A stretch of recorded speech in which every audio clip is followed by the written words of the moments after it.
ঢাকায় রাস্তায় পথচারীকে মারধর ও কটূক্তির ঘটনায় আলোচিত রুশ বংশোদ্ভূত মডেল মনিকা কবির এবার বিয়ের মাধ্যমে নতুন জীবনে পা রেখেছেন। বাংলাদেশি যুবক ওয়াহিদ জামানকে বিয়ে করে আবারও আলোচনার কেন্দ্রবিন্দুতে এসেছেন তিনি।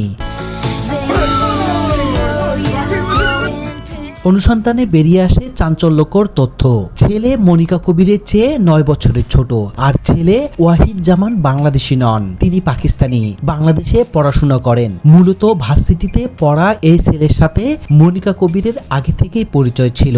মনিকা কবিরের বিভিন্ন ট্যুর প্ল্যান এই ওয়াহিদ করে দিতেন। আস্তে আস্তে তাদের মাঝে সখ্যতা তৈরি হয় এবং পরে বিয়েতে পরিণত হয়। সামাজিক যোগাযোগ মাধ্যমে একটি ভিডিও শেয়ার করে নিজের বিয়ের খবর নিশ্চিত করলেন মনিকা কবির। ভিডিও ক্যাপশনে তিনি লিখলেন, আমরা বিয়ে করেছি।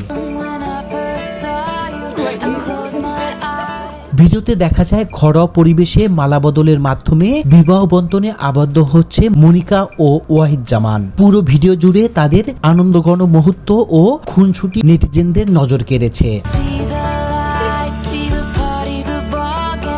তবে এই বিয়ে নিয়ে সামাজিক যোগাযোগ মাধ্যমে মিশ্র প্রতিক্রিয়া দেখা গেছে। অনেকে দাম্পত্যকে শুভকামনা জানালেও কেউ কেউ প্রশ্ন তুলেছে ভিন্নভাবে। মন্তব্যের ঘরে অনেকে জানতে চেয়েছে, বাংলাদেশি পাসপোর্ট পাওয়ার উদ্দেশ্য কি মনিকা কবির কোনো বাংলাদেশি নাগরিককে বিয়ে করলেন? এর আগে ঢাকায় রাস্তায় এক পথচারীকে লাঞ্ছিত করার অভিযোগে মামলা হওয়ার পর মনিকা কবিরকে ঘিরে ব্যাপক সমালোচনা তৈরি হয়েছিল।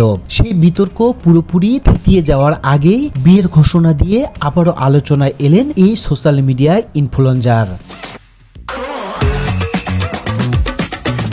বিয়ের খবর প্রকাশ্যে আসার পর দ্রুত তা ছড়িয়ে পড়ে অনলাইন জগতে এবং নতুন করে বিতর্কে আলোচনায় জন্ম দেন রাশিয়ান মডেল মনিকা কবির।